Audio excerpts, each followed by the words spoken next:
Bab 608, Anak Perempuan. Wang Dayong dan yang lainnya di belakang mendengar bahwa bayi yang lahir adalah seorang perempuan, dan mereka merasa sangat gembira. Xiao Yao memiliki status yang sangat istimewa. Jika dia bersama Lin Hai dan melahirkan seorang putra sulung, kemungkinan besar di masa depan akan muncul masalah besar, seperti perebutan kekuasaan atau warisan. Namun, dengan lahirnya seorang anak perempuan, situasinya menjadi jauh lebih baik. Setidaknya, tidak akan ada konflik terkait posisi atau harta. Selama dia menikah dengan keluarga yang baik di masa depan, itu sudah cukup. Semua orang saling melirik, dan mereka semua bisa melihat kegembiraan di mata satu sama lain. Lin Hai menggenggam tangan Xiao Yao dan berkata dengan penuh emosi, "Dengan aku di sini, kamu tidak perlu khawatir tentang apapun. Pasukan pemberontak sudah berhasil kami kalahkan. Kali ini, aku datang untuk membawamu pulang, apapun yang terjadi.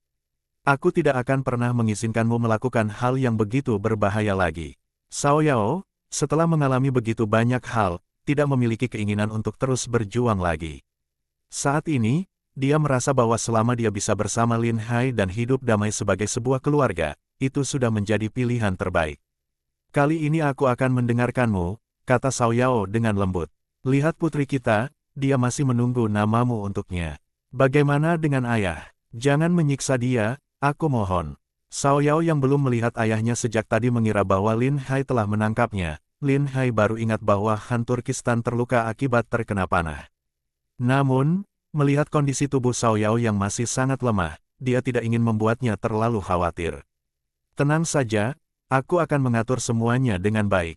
Kamu istirahatlah dengan baik. Kalau ingin makan sesuatu, katakan saja. Saat ini tubuhmu sangat lemah, jadi kamu harus banyak istirahat dan makan makanan bergizi," kata Lin Hai dengan lembut. Xiao Yao mengangguk pelan, wajahnya penuh dengan kebahagiaan.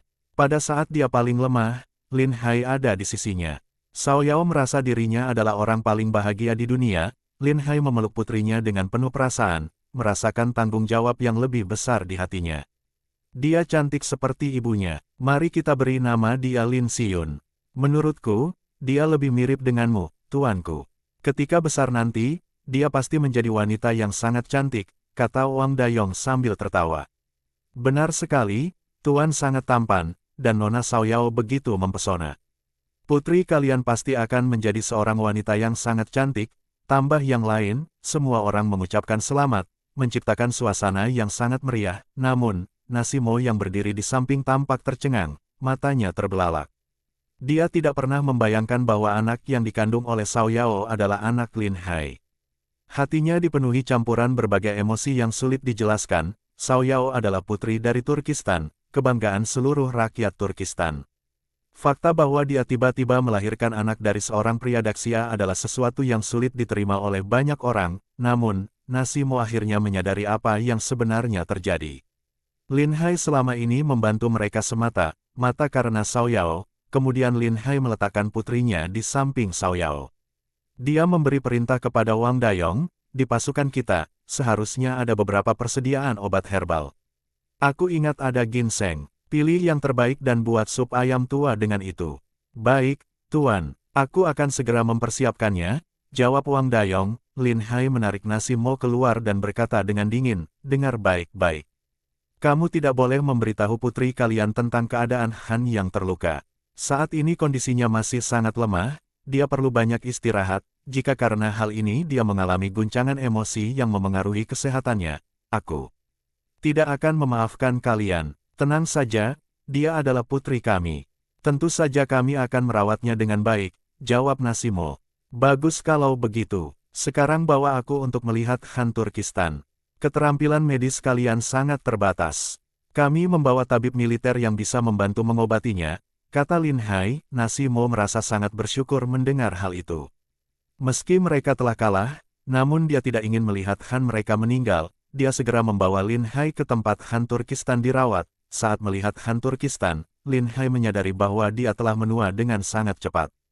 Wajahnya tampak sangat lelah, matanya tertutup, dan kulitnya pucat seperti kertas.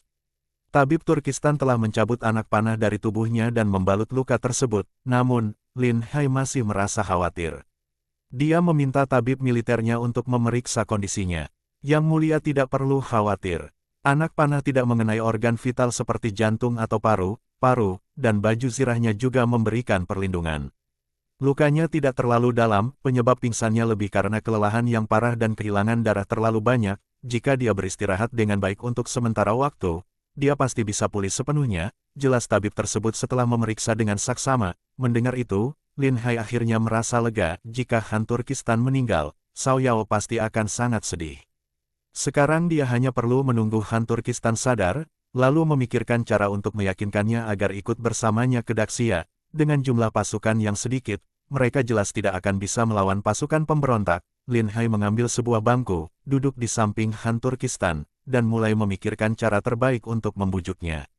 Tidak butuh waktu lama, Han Turkistan akhirnya sadar. Begitu sadar, dia langsung berusaha berdiri untuk memimpin pertempuran. Para jenderal di sekitarnya segera menahannya dan berkata, "Yang mulia Han, Anda tidak perlu terburu bom. Cukup istirahat dan pulihkan luka Anda. Pasukan pemberontak sudah berhasil dikalahkan." Mendengar itu, Han Turkistan menghela napas lega dan kembali berbaring. "Derajat, syukurlah kalian berhasil menahan pemberontak. Aku pasti akan memberi kalian hadiah besar," Derajat katanya. Namun, para jenderal di sekitarnya tampak muram. Hati mereka dipenuhi berbagai perasaan yang sulit dijelaskan. Saat itu, Lin Hai berdiri, tersenyum, dan memberi hormat. Dia berkata, "Yang mulia Han, semoga Anda baik-baik saja." Han Turkistan terkejut saat melihat Lin Hai. Wajahnya berubah menjadi tegang. "Kenapa kamu ada di sini?" Tanyanya dengan nada penuh kecurigaan. Sebelum Lin Hai menjawab, Nasimo buru-buru menjelaskan, "Yang mulia Han, Anda mungkin belum tahu. Pasukan pemberontak hampir berhasil merebut kota ini. Kalau bukan karena pasukan Daxia yang datang tepat waktu, kota ini pasti sudah dihancurkan oleh mereka." Lin Hai melanjutkan dengan tenang, "Setelah kami berhasil mengalahkan pasukan pemberontak, kami tidak bisa menemui Yang Mulia Han dan Putri. Kami mengira para prajurit Anda telah berkhianat. Dalam keadaan terpaksa, kami melancarkan serangan ke kota. Tak disangka, ini semua hanya kesalahpahaman besar. Mohon Yang Mulia Han tidak menyalahkan kami." Han Turkistan merasakan hatinya tenggelam. Lin Hai telah memimpin serangan dan kini berada di hadapannya, yang berarti kota ini sudah jatuh ke tangan pasukan Daxia. Dengan kata lain, dia, Han Turkistan, telah menjadi tawanan pasukan Xia. Tatapan Han Turkistan menjadi kosong, penuh keputusasaan. Dia terbaring lemah di tempat tidurnya tanpa energi untuk berkata apapun. "Tidak kusangka, setelah mendominasi seumur hidup, pada akhirnya aku tetap kalah di tangan dinasti Daxia kalian," kata Han Turkistan dengan nada penuh penyesalan. "Yang mulia Han, tak perlu terlalu pesimis. Kini dinasti Daxia semakin kuat. Jika bangsa Turkistan bergabung dengan dinasti Daxia, maka kalian bisa menjadi bagian dari rakyat kami, setidaknya, kehidupan kalian akan terjamin. Tak perlu khawatir akan mati kedinginan lagi di saat musim dingin," ujar Lin Hai. Meskipun perkataan itu masuk akal, namun mana mungkin Han Turkistan menyerahkan wilayahnya begitu saja. Dia hanya berbaring diam, tenggelam dalam pikirannya. Melihat itu, Lin Hai memberi isyarat kepada Nasimo. Mereka keluar dari ruangan, satu di depan, satu di belakang. "Apa yang hendak diperintahkan oleh Tuan Lin?" tanya Nasimo dengan sikap penuh hormat. Kini bangsa Turkistan sudah jatuh ke tangan pasukan Xia. Pilihannya hanya dua, mati atau tunduk pada aturan dinasti Daxia. Bahkan jika mereka diberi kebebasan kali ini, tanpa pasokan senjata dan sumber daya, cepat atau lambat mereka akan dihancurkan oleh pasukan pemberontak. Nasimo telah memutuskan untuk menyerah dan tunduk kepada dinasti Xia. Dia sadar bahwa di balik pilihannya ada tanggung jawab besar terhadap keluarganya dan seluruh anggota sukunya. Jika bergabung dengan dinasti Daxia, setidaknya mereka bisa mendapatkan jalan baru untuk bertahan hidup, pikir Nasimo. Bab 609, Menaklukkan. Kamu sudah lihat sendiri keadaan sekarang. Tuan Han, kalian masih tidak bisa menerima kenyataan kekalahan. Tanpa bantuan dari kerajaan Daxia kami, kalian semua pasti sudah dihancurkan oleh pasukan pemberontak, termasuk anggota suku kalian juga tidak akan mendapatkan akhir yang baik. Mereka akan dibantai habis-habisan atau dijadikan budak. Sebelum Lin Hai selesai berbicara, Nasimo langsung memotong pembicaraannya. "Aku mengerti maksud Tuan Lin.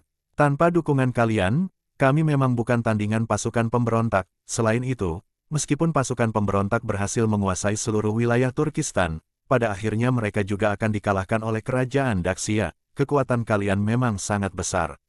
Bahkan jika semua negara kecil di sekitar ini bersatu, mereka tetap tidak akan mampu menghadapi kalian dalam pertempuran langsung.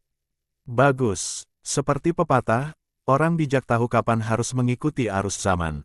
Selama kamu benar-benar tunduk pada kerajaan Daxia, maka kami tidak akan pernah membiarkanmu dirugikan. Lin Hai merasa sangat senang dalam hatinya, dengan adanya orang Turkistan yang bersedia setia, membujuk Han Turkistan akan menjadi lebih mudah nanti. Putri sudah melahirkan anak untukmu, dan dia juga bersedia ikut bersamamu ke Daxia, jadi, meskipun Tuan Han menentang, apa yang bisa dia lakukan? Hanya saja, kami berharap kamu dapat memperlakukan Tuan Han dengan baik dan tidak terlalu menyulitkannya, kata Nasimo sambil tersenyum pahit. Lin Hai menepuk bahu Nasimo dan berkata, bagaimanapun juga, Tuan Han kalian adalah mertuaku. Bagaimana mungkin aku akan menyulitkannya? Aku tidak hanya akan merawat kehidupannya dengan baik, tetapi juga akan memberikan pengaturan yang baik untuk anggota suku kalian. Aku pastikan mereka tidak akan dirugikan oleh pasukan pemberontak. Kini Nasimo benar-benar tidak memiliki kekhawatiran lagi dan segera menyatakan kesetiaannya. Dengan ucapan Tuan Lin ini, itu sudah cukup. Aku pasti akan mendukung Tuan Lin sepenuhnya. Pergilah dan rawat Tuan Han dengan baik, jangan sampai dia merasa putus asa dan melakukan hal yang tidak semestinya. Sekarang dia sudah memiliki seorang cucu perempuan. Hari baik masih panjang di depannya. Setelah lukanya sedikit membaik, segera bawa dia kembali ke Daxia. Selama kamu bisa merawat Tuan Han dengan baik, itu akan menjadi kontribusi besar bagimu. Derajat, hamba siap melaksanakan perintah. Meskipun kini Nasimo telah berpihak pada Lin Hai, namun dia tetaplah menantu bagi mereka. Orang Turkistan, jika dipikir-pikir, ini masih bisa diterima. Kemudian Lin Hai berkeliling kota sekali lagi untuk melucuti senjata. Semua orang Turkistan, dia membagikan sedikit persediaan makanan kepada mereka, tetapi ruang gerak mereka tetap dibatasi. Mereka harus berada di bawah pengawasan ketat pasukan Daxia untuk mencegah kemungkinan terjadinya pemberontakan. Setelah Lin Hai memastikan kota dalam keadaan aman, barulah dia pergi ke tempat tinggal Cao Yao. Berita bahwa Lin Hai adalah suami sang putri menyebar dengan cepat, membuat semua orang Turkistan luar biasa terkejut. Jika mereka mengetahui hal ini sebelumnya, pasti akan sangat sulit diterima. Namun kini, setelah menjadi tawanan pasukan Daxia, pernikahan putri dengan Lin Hai justru menjadi sumber perlindungan mereka. Hal ini membuat perasaan mereka menjadi sangat campur aduk. Di sisi lain Lin Hai, tidak peduli dengan apa yang orang lain pikirkan, dia duduk di samping Cao Yao, melihat wajahnya yang tampak kurus dan lelah. Dari situ, dia bisa membayangkan betapa sulitnya hari yang telah dilalui oleh wanita ini. Kali ini, bagaimanapun caranya, aku harus membawamu kembali ke Daxia. Lin Hai diam membuat keputusan dalam hatinya. Begitulah, Lin Hai menjaga Cao Yao sepanjang malam. Keesokan harinya, pasukan utama akhirnya tiba. Dengan meriam dan senjata berat yang mereka bawa, mereka tidak perlu lagi khawatir akan serangan mendadak dari pasukan pemberontak. Cao Yao beristirahat semalam, dan dengan perawatan yang hati-hati, warna merah muda telah kembali ke wajahnya. Seandainya tubuhnya tidak terguncang karena naik kuda sebelum melahirkan, saat ini dia mungkin sudah bisa berjalan dengan mudah. Melihat Lin Hai yang menjaga di sisinya sepanjang malam, hingga pagi hari tertidur kelelahan di tepi tempat tidur, hati Cao Yao merasa sangat terharu. Dia bisa merasakan betapa besar perhatian Lin Hai terhadapnya. Cao Yao menepuk Lin Hai dengan lembut. Lin Hai terbangun dan mengusap matanya. Kamu sudah bangun ya? Kalau ada yang ingin kamu makan, katakan saja. Aku akan menyuruh orang untuk menyiapkannya. Kenapa kamu tidur di sini? Tidurlah di atas tempat tidur, biar lebih nyaman. Tidur sambil bersandar di tepi tempat tidur pasti melelahkan, kata Cao Yao dengan wajahnya yang memerah. Meskipun mereka sudah pernah memiliki hubungan intim sekali, namun mengatakan hal seperti itu tetap membuatnya merasa malu. Aku tidak apa-apa, asalkan kamu baik-baik saja. Aku merasa lega. Aku dengar sebelumnya kamu sempat mengalami gangguan kehamilan hingga tubuhmu terluka, jadi sebaiknya kamu segera berbaring dan istirahat dengan baik. Biarkan orang lain yang mengurus keperluanmu, kata Lin Hai dengan lembut, mencoba untuk menenangkan Cao Yao. Saat itu, bayi perempuan mereka menangis kelaparan. Cao Yao segera menggendong putrinya dan mulai menyusuinya. Ngomong, bagaimana keadaan ayahku? Apa reaksinya saat tahu kalian menyerbu masuk ke kota? Tanya Cao Yao. Memang sulit baginya untuk menerima kenyataan ini. Tapi, jujur saja, kalian sama sekali bukan tandingan pasukan pemberontak. lebih baik kamu ikut denganku kembali ke Daxia, jawab Lin Hai. Aku akan mengalahkan semua pasukan pemberontak dan memastikan semua rakyat Turkistan bisa hidup sejahtera juga. Di ibu kota Daxia, ada sebuah rumah besar. Kita akan tinggal bersama di sana, dan tidak akan terpisah lagi. Lin Hai tidak ingin membuat Xiao Yao khawatir, jadi dia tetap tidak memberitahunya tentang cedera yang dialami Han Turkistan.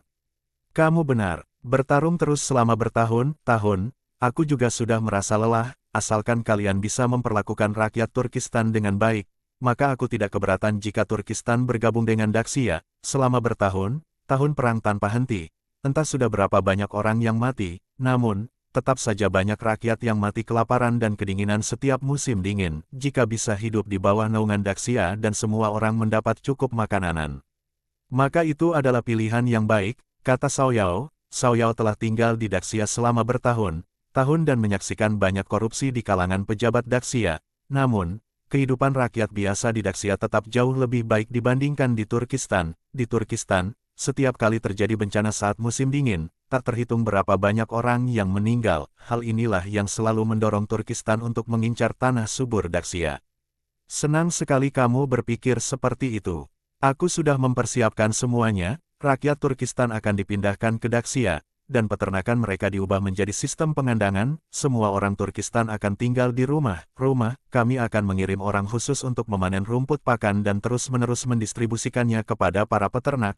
Setelah kehidupan mereka stabil, mereka tidak akan lagi kelaparan dan kedinginan, kata Lin Hai sambil tersenyum. Dengan memanfaatkan tanah subur dan industri perikanan Daxia, hasil panen pasti akan melimpah. Ditambah lagi, kapal-kapal besar telah selesai dibangun. Setelah perbatasan stabil, mereka dapat melakukan pelayaran jarak jauh, tidak hanya untuk menghasilkan kekayaan besar, tetapi juga mencari tanaman pangan yang berproduksi tinggi. Dengan hasil panen ribuan kilogram per hektar, kebutuhan hidup seluruh rakyat pasti bisa terpenuhi. Lin Hai menjelaskan rencana masa depannya kepada Xiao Yao. Hal ini membuat Xiao Yao penuh harapan dan impian. Tak disangka dunia ternyata begitu luas, membuat Xiao Yao sangat ingin melihatnya.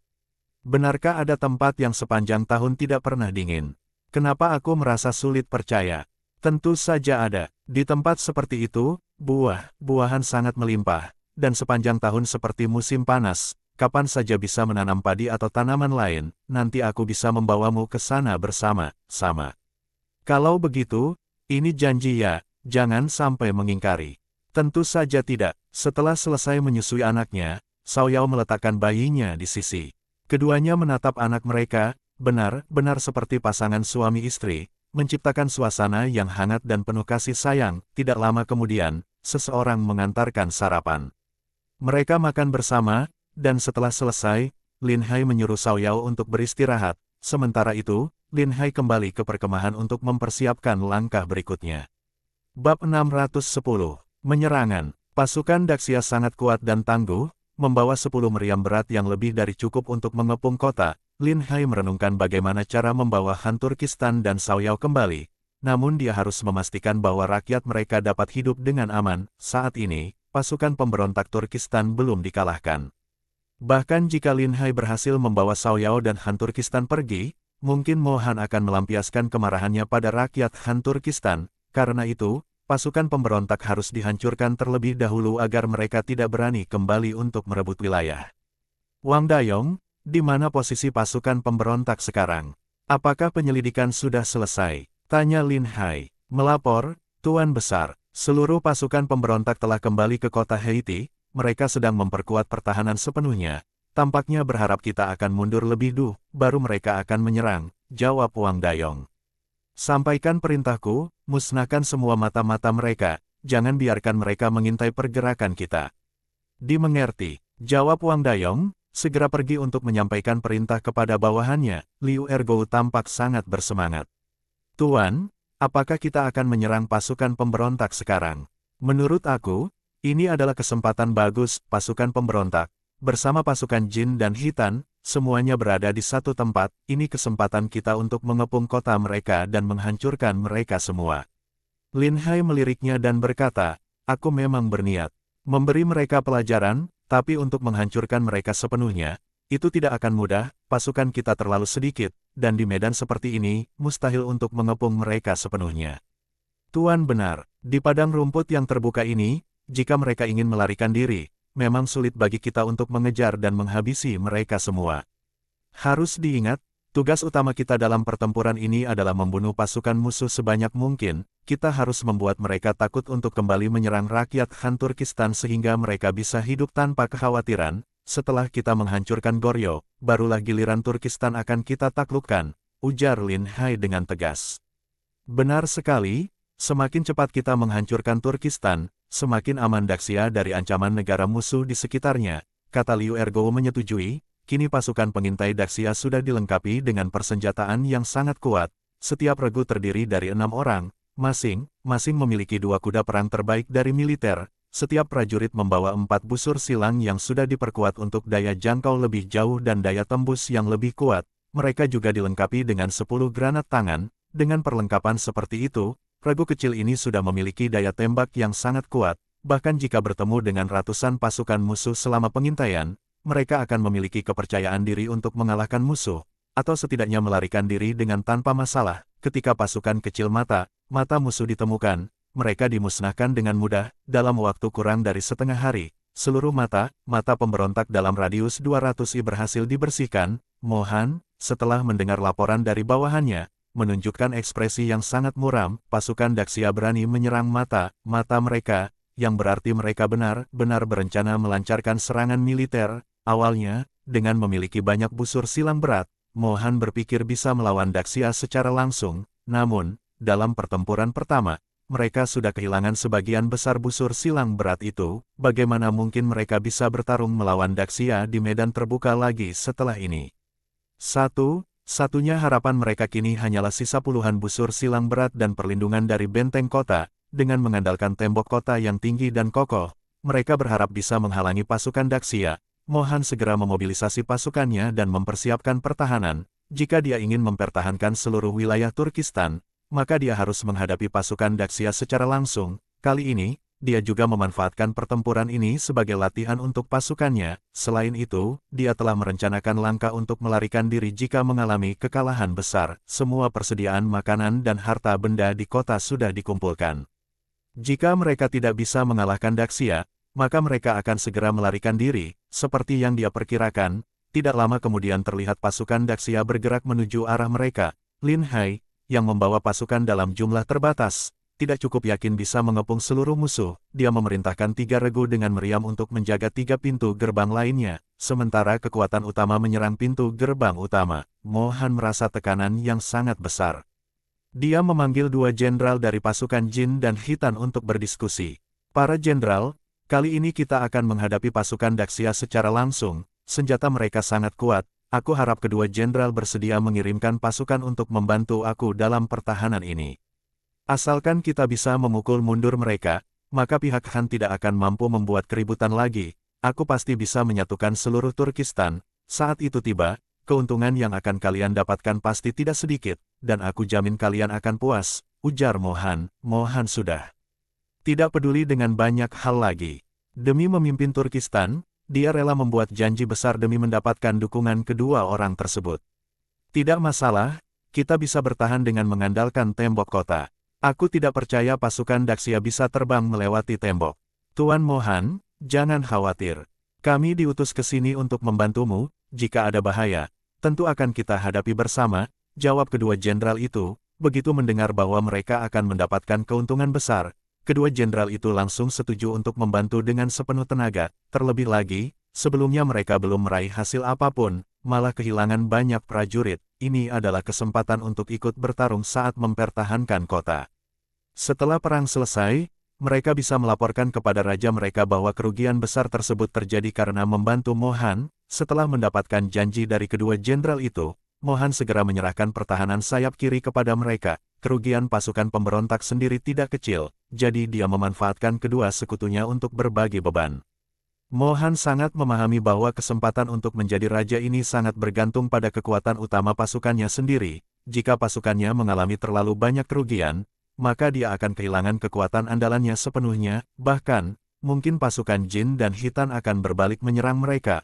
Mohan tahu bahwa sekutu mereka hanya mencari keuntungan. Jika mereka memiliki kesempatan untuk menelan wilayah Turkistan, mereka tidak akan ragu melakukannya. dia juga menyadari bahwa meriam pasukan Daxia sangat kuat, begitu pula granat tangan mereka yang memiliki daya rusak luar biasa. Mohan tidak terlalu mengkhawatirkan kedua senjata tersebut, bagaimanapun juga, meriam memiliki jangkauan tembak yang terbatas. Dia masih memiliki beberapa busur besar dengan anak panah berat. Jika meriam pasukan Daxia mendekat, dia bisa menggunakan busur besar tersebut untuk menyerang. Untuk urusan bertahan, dia cukup percaya diri, berdiri di atas tembok kota. Dia mengamati formasi serangan pasukan Daxia.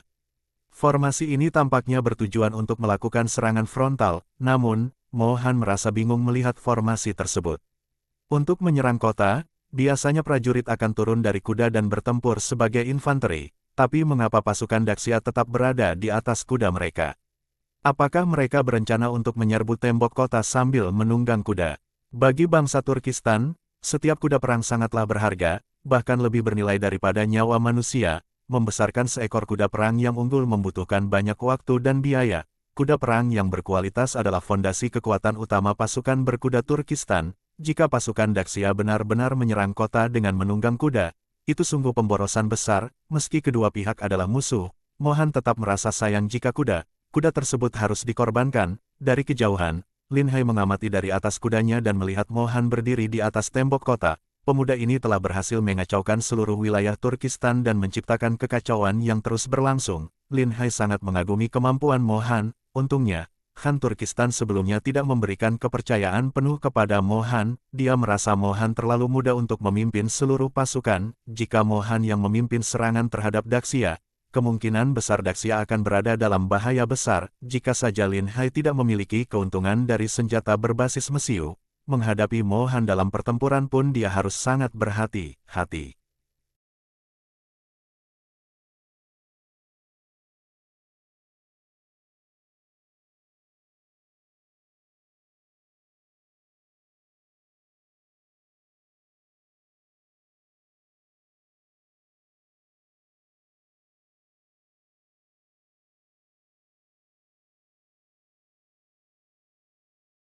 Bersambung